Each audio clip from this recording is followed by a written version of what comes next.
All right. Welcome, welcome, welcome to another solo episode with just me, myself, and I. Well, and of course, my foil. Me, myself, and foil. Me, myself, and I, and the foil, Shanni. Today, we're going to talk about curiosity. I think that this is a really good one to discuss. I actually posted something on Instagram earlier this week about curiosity, because I believe curiosity is kind of like the first cousin, maybe even like sibling of boldness. Because to me, curiosity is literally the pathway of opportunities and communication and connection.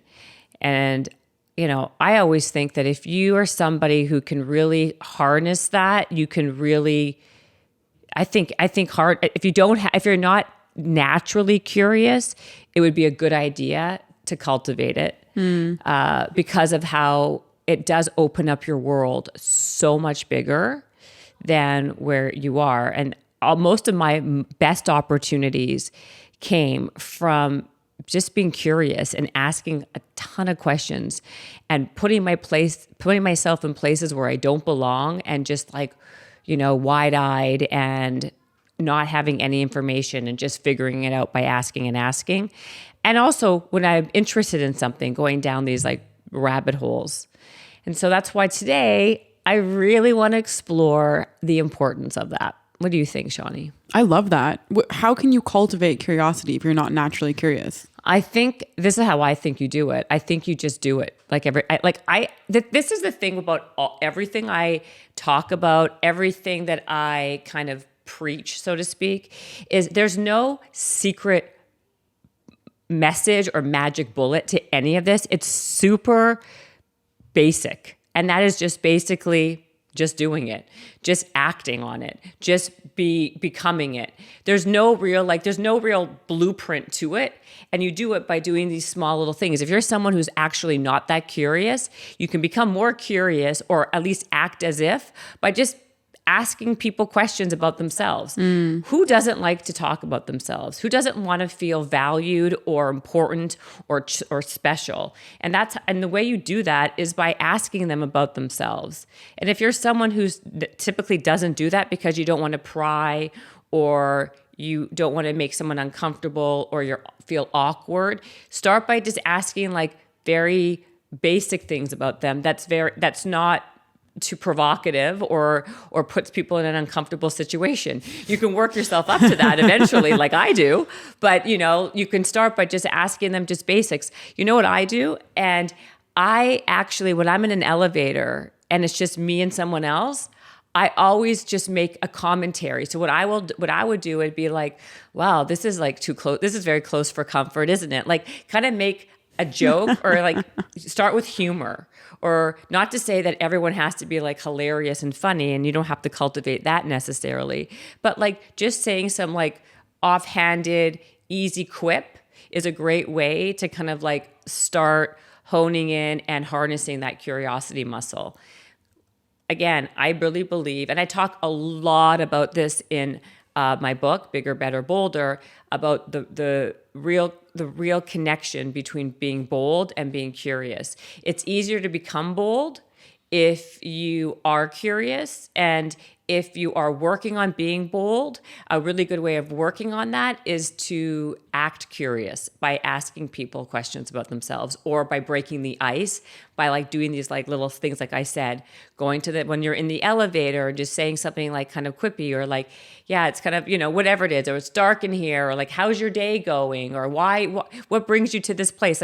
Whenever I'm traveling and I'm in a hotel elevator, I'll always be like, oh, how long are you in town for? Or where are you from?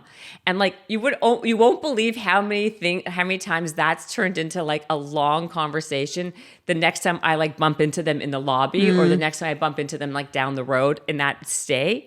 And I've actually became very friendly or friends with people based on that. Not maybe BFFs, but I've kept in contact with a few people, because and this is the thing, you never know where your next opportunity or true connection comes from. Like everything and everybody is a conduit to something else. And that's not being manipulative. It's just being realistic and being strategic. There's a difference.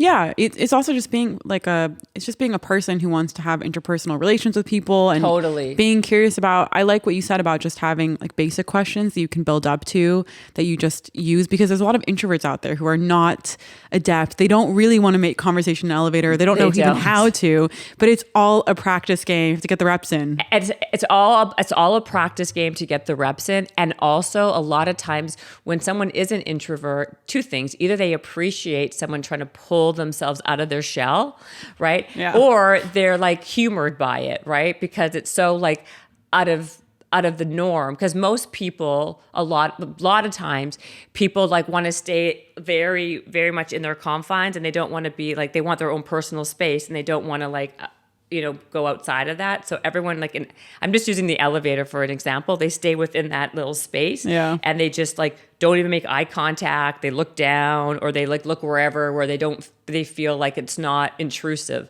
What happens if you just do the opposite of that one time and see what happens by looking someone in the eye in that very small space and being like, so where are you from? Like, are you here for personal reasons or professional reasons? I mean, maybe if you're a guy, that would be a little harder to like pull off, but you can be like, hey, like, did you catch the game last night? Or, something a little more benign. But be creative with what you say. But I'm telling you, and in my book, I give this really funny example of how my curiosity led to an entire different job, or actually a whole different career path, which then took me on an entire different trajectory than where I would like never ever expected myself to be.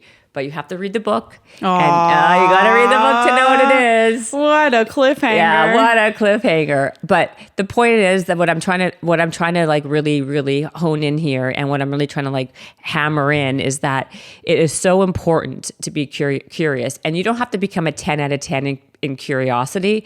But if you're a 2 out of 10, bump it up to 5 out of 10.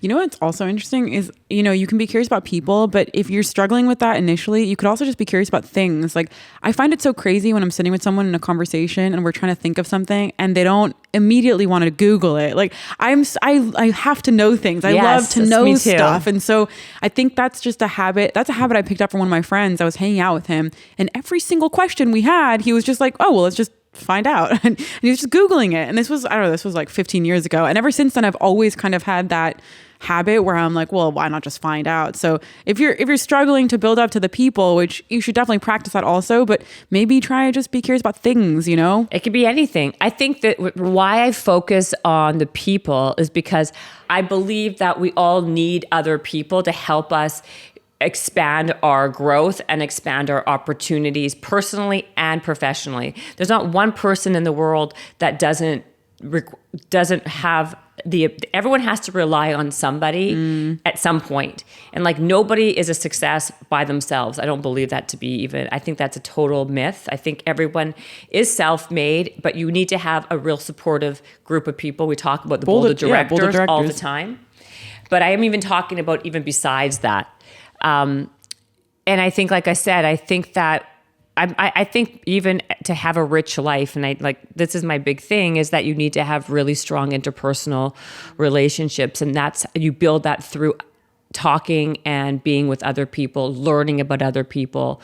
Like, there's something like, and again, like, I'm not saying everyone has to be amazing at it. Most people probably aren't that interested in other people, and I might be more of the anomaly. But I think if you can just, even elevate on that just a little bit, it would be very surprising of how fulfilling it can be and how it can really benefit you on lots of different areas of your life, not just on your professional, but also in your personal. And if you are someone who's also not great at it, getting better at that is something that you can work on, because we all want to be able to grow and get better and live a richer life. It's hard to make friends as adults. So I think when you have Very those hard. opportunities, you have to take them. And it's true. It brings me so much joy. Like, I don't know. I love it. I find the gym is a hard place for me to make friends because I'm so focused on my workout, but I do try and make an effort there where I'm like, all right, let's just talk to one more person today. Let's just, Yeah. Or also, I think we can even break it down to like, you don't have to think about it just like putting your best, like being friendly and smiling. Like if you just smile and make eye contact with someone, it's amazing the difference in like just body language and how people respond to you. So I'm going to give you an example. Like my husband wears this baseball cap that says, and it's just someone gave it to him and it says, "Stay positive" on it. And I can't tell you how many conversation openers and people he's met because he has this thing that says "Stay positive" on his baseball cap, and he's always smiling. And he's met like some of the most extraordinary people by just like presenting himself in that happy, positive light. Even if like, to me, it's like just having like the energy that you exude. That's why I think even like I guess that's also the curiosity piece. Like when you're interested, you're interesting. And when you're smiling and you're making eye contact, it's like it all kind of works and weaves together. And I think it just makes for it just really helps with your like building and really kind of creating a richer life in every possible way. Absolutely. Do people come up to you for the Playboy stuff on your clothes? She's only making fun of me, by the way, because I've been wearing nothing but Playboy sweatshirts. No, but not making fun. I actually love all the sweaters. They're really cute. They're cute. Great clothes. And this is not an ad at all. This is literally, they've sent me a few it should things. Be. It should be an ad. Email us. Because I literally wear their stuff in almost every one of my solos because it's super comfortable. Not an ad, but one of my friends works there now and he keeps on sending me nice stuff. So this is a shout out. Thanks, Alex. Oh, that's how you get it? Yes. Do you know Alex? No, but yes. Hi, Alex. I love your sweaters. Yeah. Yes, exactly.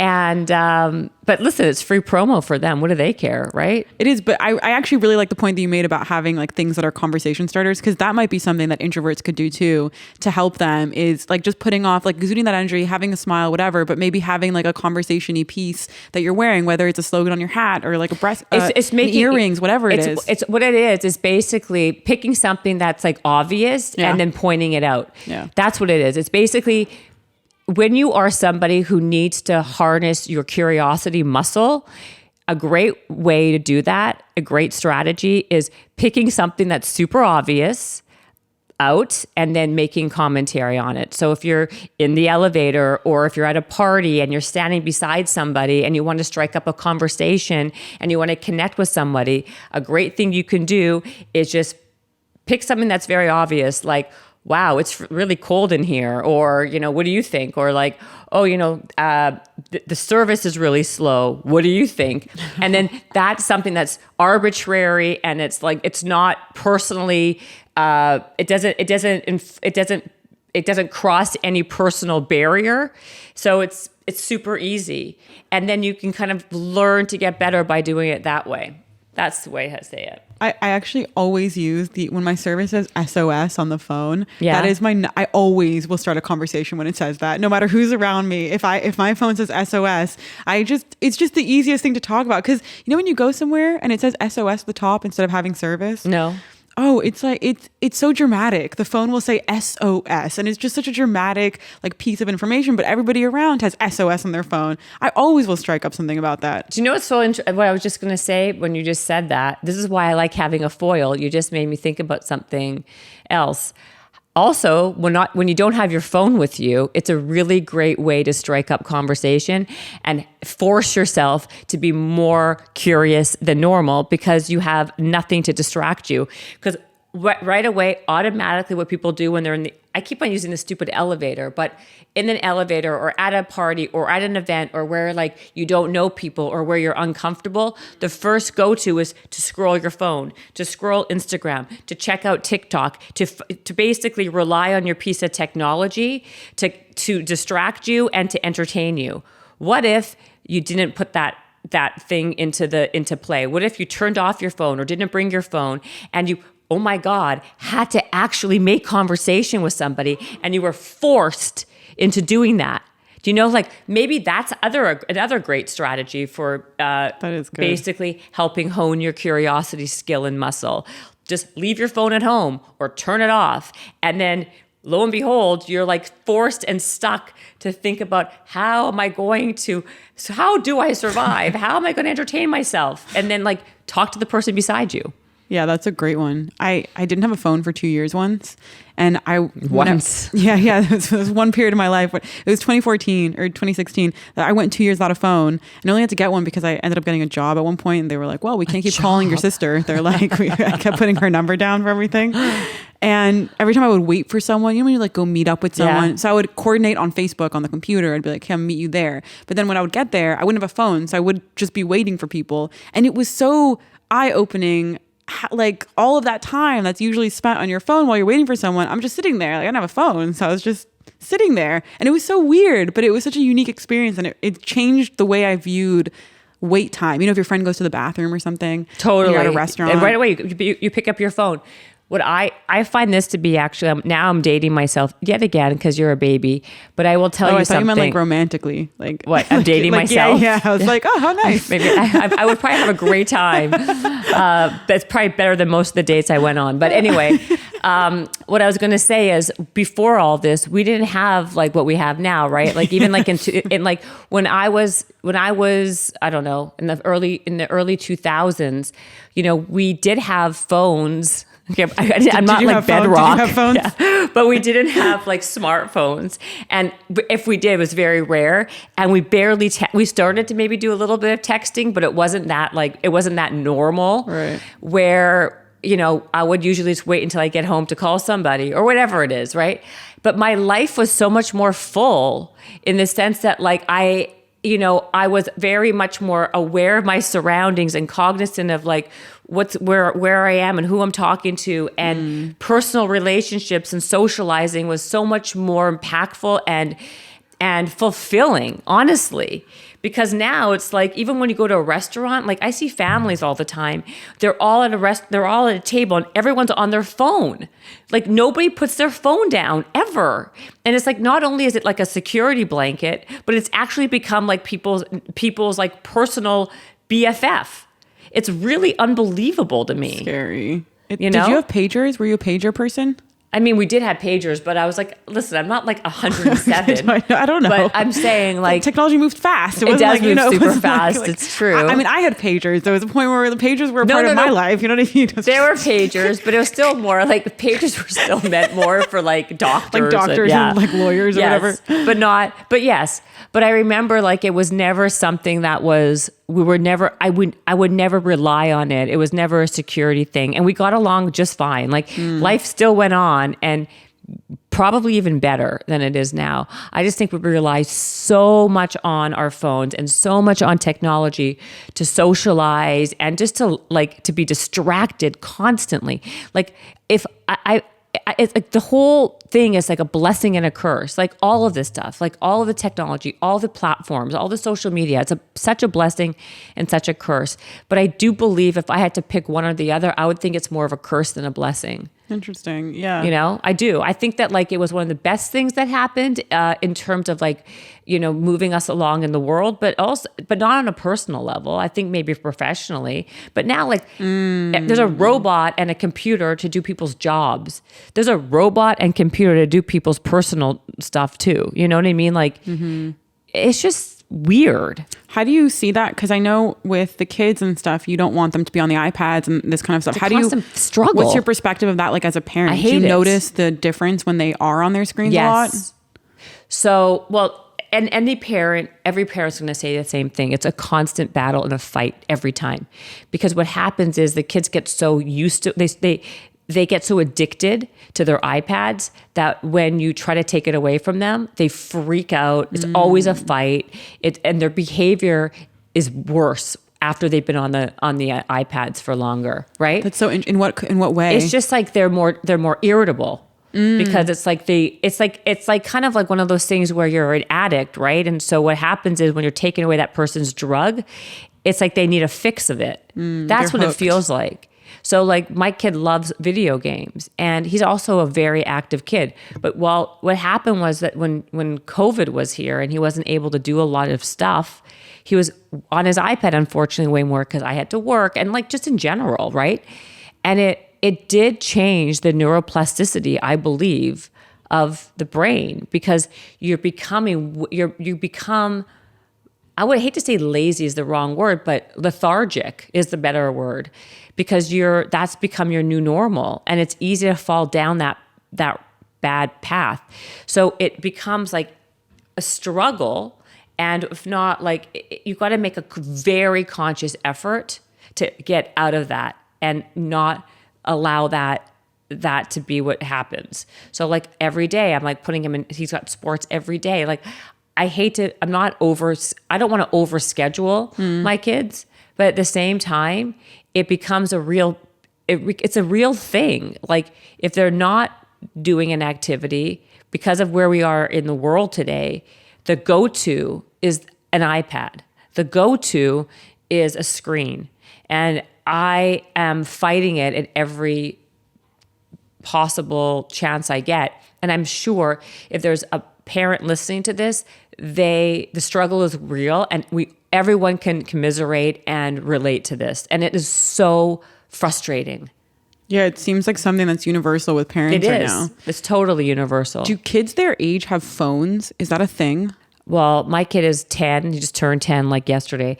And my other one is 7. Well, not Sydney is probably me too young, but 10, I feel like people have them at that not age. My kid. I'm not giving my kid a phone at 10. Obviously not Dylan, but do his friends? I don't know. I think maybe some are getting them, but I think that's crazy. That's just too young, way too young, because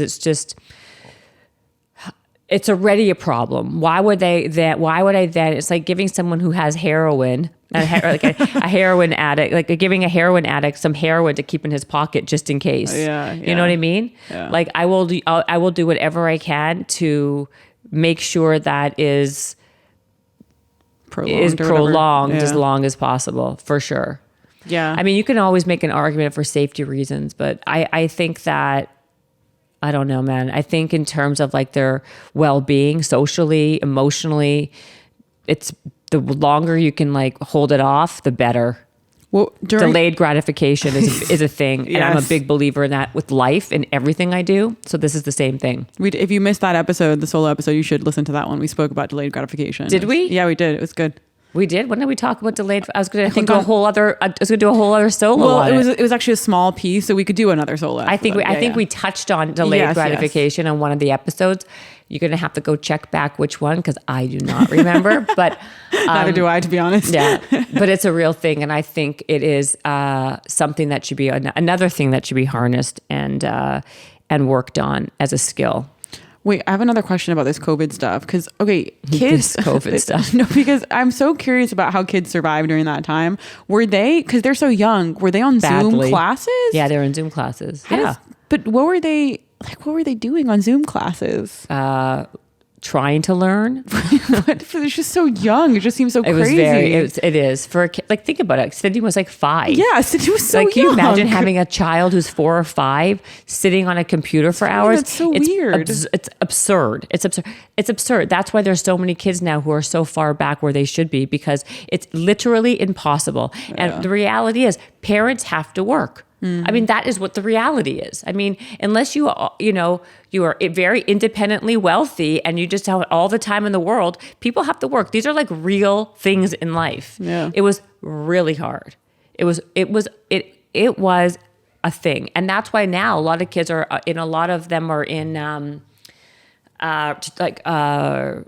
remedial school and stuff like that to kind of catch up. Like I think more like to catch, like I don't know what you call it. In Canada, we had it's called like a resource teacher, but like they have to have like tutors to help them catch up. It's a thing. Yeah. You know, that's so crazy. They had one of the houses next to us. It was so cute. Their garage, they turned it into a little school, and they had like 3 or 4. I did that. Actually, there might have been more. There was like 8 kids, and they would come and they would all like take little walks around the block together and like little single file. It was so cute, and then they'd all go back into the little classroom. It was like a little. They set up a classroom with like little desks. tests and stuff. I basically, I started a pod at my house. Yes. It was like a little had a school pod, pod. yeah. It was like, it was really adorable. We had like 6 little girls. Yeah, it was so do cute. it because Cindy couldn't. To your point, Cindy couldn't sit on the computer for hours. No, I was that's like, crazy at that no. age. That's insane. So what I did was I got 6 girls who were in the same situation, and I found somebody like a teacher, a tutor who can help them for a few hours a day. That's great. And they took their homework and they like made it fun because to me, as I'm sure I talk about this in my book and everywhere else, the socialization aspect of school is critical to your overall well-being too. And I didn't want her to be isolated. So I found 6 kids, and believe me, that was a full-time job in itself. We should do a whole podcast, and maybe I will, on that, because it is it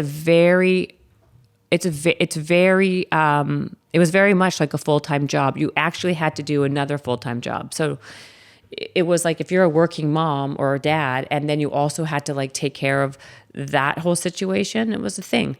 It was a very stressful thing. Well, their classes are not lectures either. Like lectures are good on Zoom, obviously. I mean, to a certain extent, high school still would be bad, because you're missing out on a lot of the experience, but your classes are more lecture appropriate than like a 4-year-old's class. A 4-year-old's not sitting in a classroom getting a lecture. You know what I mean? No. It was silly. It was really ridiculous. I don't even know. Like the whole thing was like absurd.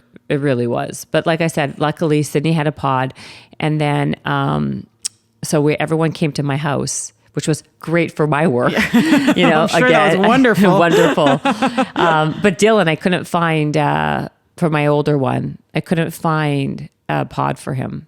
Aww. It was very difficult. Yeah, it was very difficult because I couldn't. It was like there wasn't enough kids that wanted to do it, and this one wanted that, and some parents were really cautious. Other parents were, I don't know. It just didn't work. But that's it.